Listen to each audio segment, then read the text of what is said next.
이번 집단 휴진에 대비해 정부는 비상진료 체계를 강화하기로 했습니다.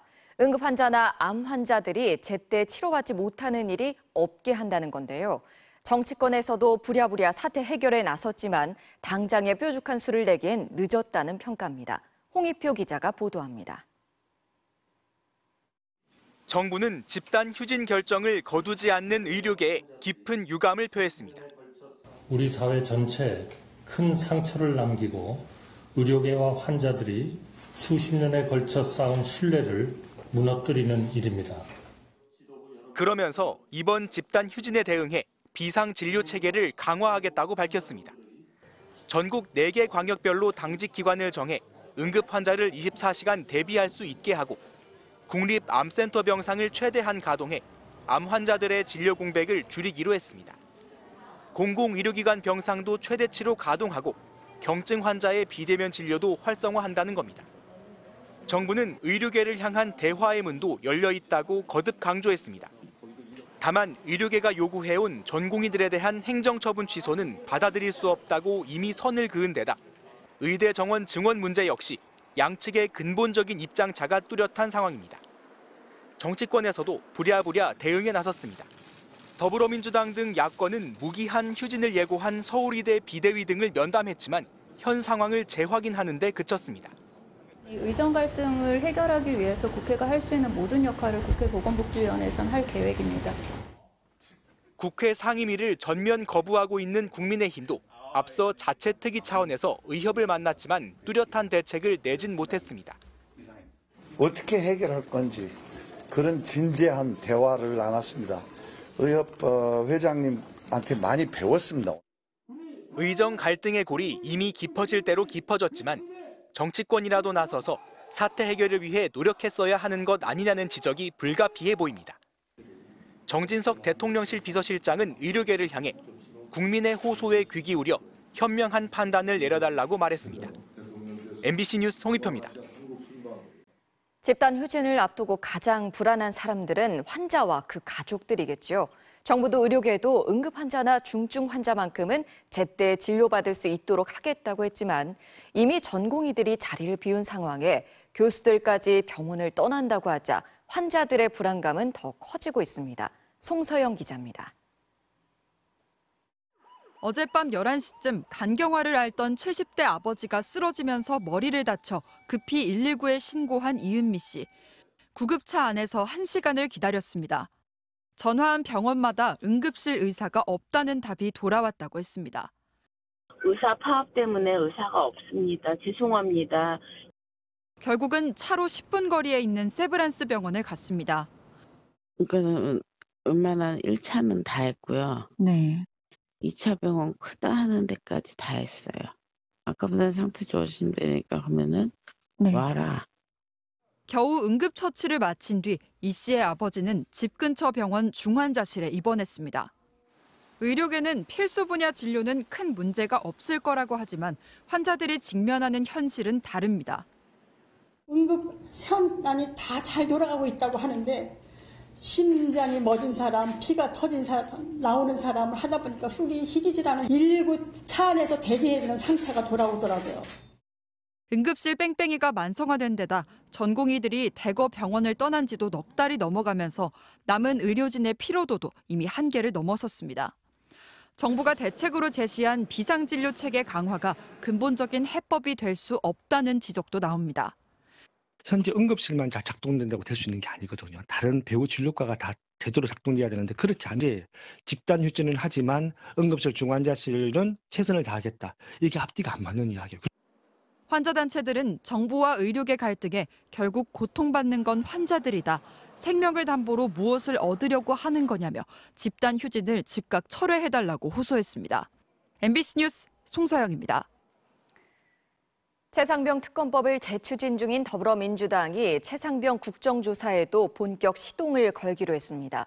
이르면 이번 주 국정조사 요구서를 내겠다는 건데 조국 혁신당, 개혁신당 등 뜻을 같이 하는 야당들과 함께 추진하며 특검에 반대하는 국민의힘을 압박하겠다는 계획입니다. 나세용 기자입니다. 더불어민주당이 해병대 최상병 사건 국정조사를 본격 추진하기로 했습니다. 이르면 이번 주 연명으로 국정조사 요구서를 제출하고 이후 본회의 보고를 거쳐 별도의 특별위원회를 구성하겠다는 계획입니다. 대통령실, 국방부 등 여러 기관을 상대로 전방위적인 조사가 필요하다는 점 때문에 각 상임위 대신 특위를 구성하는 것으로 가닥이 잡혔습니다. 민주당 원내대표실 관계자는 최순실 국정농단 사태 등 과거에도 특검과 국정조사가 동시에 추진된 적이 여러 번 있다며 이번 주 후반을 목표로 야권 공동으로 요구서를 내려고 한다고 설명했습니다. 앞서 조국혁신당과 개혁신당은 해병대 예비역단체를 만나 특검, 국정조사 병행 추진 입장을 밝혔습니다. 특검을 포함해서 국정조사 모든 수단과 방법을 다 가리지 않고 진상을 규명하고 대통령이 본인과 관계된 수사에 대해 가지고 거부권을 쓰는 그런 관례를 깨는 황당한 상황들이 벌어지고 있기 때문에 민주당 주도의 법사위는 오는 21일 최상병 특검법 입법 청문회를 열고 이시원 전 공직기강 비서관 등 12명을 증인으로 부르기로 했습니다. 입법 청문회와 국정조사로 최상병 특검 통과를 위한 동력을 모으는 모양새인데 민주당은 국민의힘에 현안 논의를 위해서라도 상임위 보이콧을 중단하라고 거듭 압박했습니다. 국민의힘의 생태가 길어질수록 피해의 몫은 고스란히 국민들에게 돌아갑니다. 명분 없는 장외 태업 그만두고 국회 원구성 백지화 및 공개 토론 제안을 내놨던 국민의힘은 민주당이 제시한 17일 시한을 재차 거부했습니다. 공개 토론을 제안한 지 이틀이 지났지만 민주당에서 아무런 답이 없습니다. 여당을 겁박하는 오만한 태도를 버리고 국민의힘이 반대하더라도 야권 중심의 국정조사 특위 구성이 가능합니다. 최상병 국정조사가 이번 주 한 차례 변곡점을 맞을 국회 원구성 협상에 또 다른 변수가 될 것으로 보입니다. MBC 뉴스 나세홍입니다. 지난 1년 4개월간 서울시청 앞에서 자리를 지켰던 12구 이태원 참사 희생자 분향소가 오늘 철거됐습니다. 이제 서울시청 인근으로 분향소를 옮기는데요. 유족들은 영정 사진을 내리며 참았던 눈물을 흘렸습니다. 유족들은 끝은 새로운 시작이라며 특별조사위원회를 통해 끝까지 진상을 규명해낼 것이라고 다짐했습니다. 송구민 기자가 전합니다.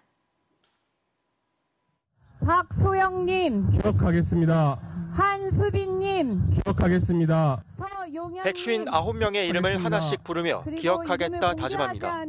그리고 나란히 걸려있던 영정 사진을 함께 내립니다.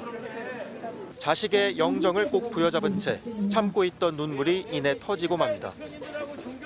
설치 499일 만에 시청 앞 이태원 참사 분향소가 문을 닫습니다. 서울시청 영정 분향소를 오늘로 마무리하고 새로운 길로 가도록 공식 선포하겠습니다. 작년 2월 유족들은 참사 발생 100일째 되던 날 이곳에 분향소를 만들었습니다. 떠난 이들을 추모하는 이 공간은 동시에 유족들 서로가 또 시민과 만나고 연대하는 곳이 됐습니다. 우리에게 만약 분향소가 없었다면 지금쯤 몸은 살아있지만 영혼은 죽은 삶을 살고 있을 거라 생각됩니다. 이제 유족들은 분향소 자리를 옮깁니다. 서울시청 인근 구림 빌딩에서 시민들과 함께할 수 있는 기억 추모 공간을 만들었습니다. 오는 11월까지 한시적으로 운영합니다. 서울시와의 합의에 따른 건데 다만 시청 앞 분향소가 불법 시설물이라며 시가 부과한 수천만 원대 변상금 문제는 그대로 남았습니다.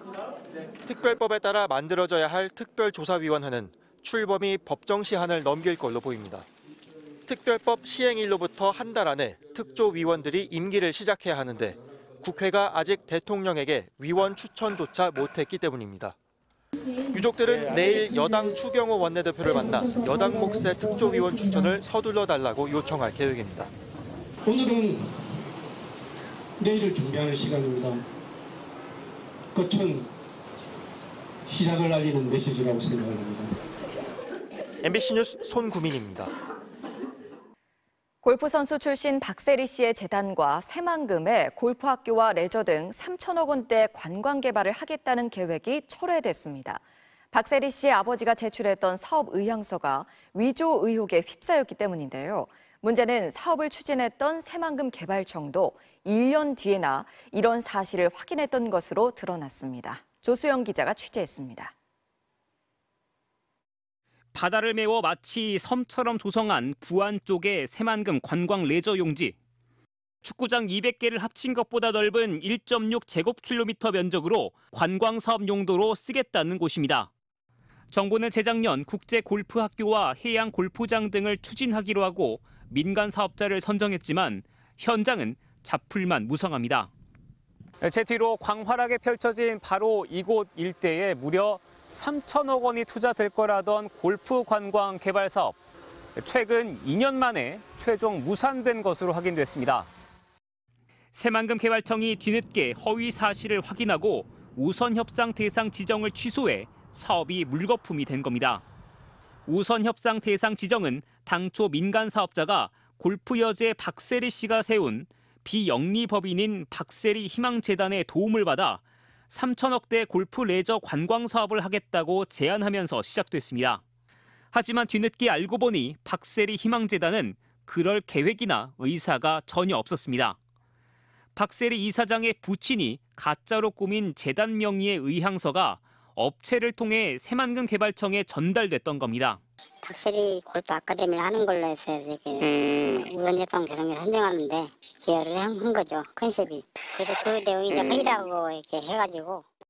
업체가 제안한 사업 내용을 두루 검토했다며 우선 협상에 나선 시점은 재작년 6월. 그런데 박세리 희망재단 측에 골프 관광 개발 사업에 협조할 의향이 있는지 확인 요청을 한 건 그로부터 1년이나 더 지난 시점이었습니다. 그 희망재단 측에서 아니라고 해가지고 그 내용을 저희가 미리 가서 확인하고. 날조된 사업 계획을 제안한 사업자를 상대로 법적 대응을 검토 중이라는 새만금 개발청.